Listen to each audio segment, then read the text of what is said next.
What's up, everyone? Welcome back to Washington Press. Today I have something that covers the series of Silent Hill as a whole. It is my idea on how the franchise moves forward, what the pace is, and what is going to happen because of it. This theory joins the series as one. I hope you will enjoy. Silent Hill first saw the light of day in 1999, titled simply Silent Hill, and tells the story of Harry Mason, a father driving with his daughter, Cheryl, tragically crashing and losing the sight of his child. He must seek the baby in order to retrieve the only thing that feels familiar to him. After the painful past, he fights monsters and a Mothman, pursues gods and the unholy in search of his daughter. He finally defeats the evil and may leave with a baby. Silent Hill 2, on the other hand, presents a very different story. James Sunderland arrives in Silent Hill and examines himself in a bathroom mirror by the road. He asks himself if Mary, his wife, could really be waiting for him there. He had received a letter from Mary in which she states that she is alone and cold, waiting for him in her special place in Silent Hill. We learn that his wife sent him a letter, but she died 3 years prior to this moment. James is exhausted with thinking. He would kill to find Mary. He navigates the mist-covered New England town and encounters many sick and inhumane entities trying to kill him. What's more, he seems to be seeing a couple people killed on a street or other locations, all of which have very similar clothes to his. He enters the overlap and fights demon-like enemies to find clues about where Mary could be. He knows she's there. Upon researching the town, James finds a couple other people who are also looking for something or someone. This town apparently is for romantics. Sadly, James is literally unable of finding Mary in the town. He meets someone else, though. Maria, a woman who seems just like Mary, but is not her. The game entails with a catharsis and actualization. In a third game in the series, we play as Heather Mason, daughter of Harry from the first game. We are having weird dreams and navigate through locations that soon change our surroundings. We must fight monsters again with a connection to Silent Hill 1. We find Claudia, a cultist inspired by the leader of the cult from Silent Hill 1, trying to birth a god. Heather is said to be the key to achieve that. At the end, Heather learns that there is a power within her that must be stopped, and by absorbing a stone, perishes the god from her being and must fight it. Heather is finally free from her dark and metaphysical past. In the Silent Hill games, we often face monsters and psychological horror with mystery, and we have to go through it. There is one more game, Silent Hills, that never came to be.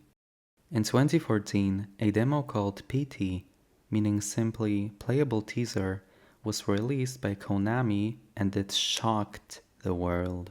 Until today, fans and people in general praise the game's pacing and murky atmosphere. The game did not happen due to vision differences and the project eventually hitting the road. The demo supposedly does not reflect what the game was supposed to be, but I believe it had at least one trace.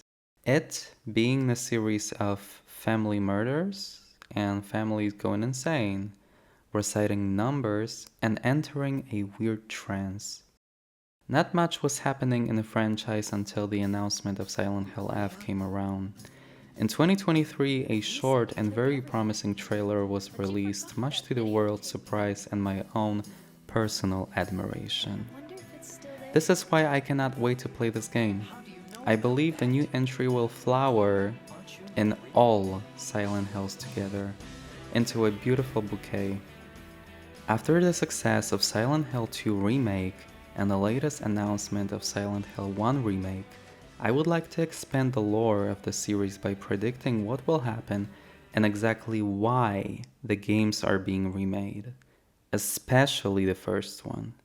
The first game we will receive is Silent Hill F, and then, probably in 2026 or early 2027, Silent Hill 1 Remake.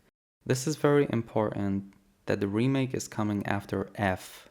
Silent Hill F's story is mostly untold yet, with facts like myths making a town dangerous, monsters appearing out of alleys, and people starting to vanish.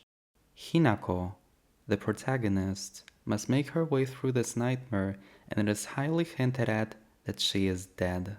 Which world is the other world in this case? None? I believe that Hinako will face her personal demons and will remember something she had covered up in her psyche due to her earlier personal abuse. She's described as happy, open, and joyful, a very different persona to what we can see now. I think that something happened to her that changed her, and then she rebounded and did something horrible. She must fight the demons and reach salvation. She needs freedom. I believe that at the end of the game, Hinako will realize that there was never any mist, any monsters, or crazy town. She will probably disappear because she never had existed. I think that it was the workings of the cult, even before 1960, that manifested the whole thing, and I think that if Hinako cannot invite a god to birth through her, Cheryl will. I believe that Hinako's existence will be just as elusive as the fog itself. The whole thing will cease to exist. I think after that we will get to Silent Hill as Harry in a remake and try to finally bring the cult down. The cult is known for their powers of luring people, changing memories, and switching realities. This may just be the story of the franchise. I think that Silent Hill F will lead us back to Silent Hill. I hope you enjoyed this video. I would love to hear what you think. It came to me today upon making a Silent Hill F game reveal video. If you enjoy being here, consider subscribing and hanging around. Thank you again for being here, and as always, I will be back in the next one.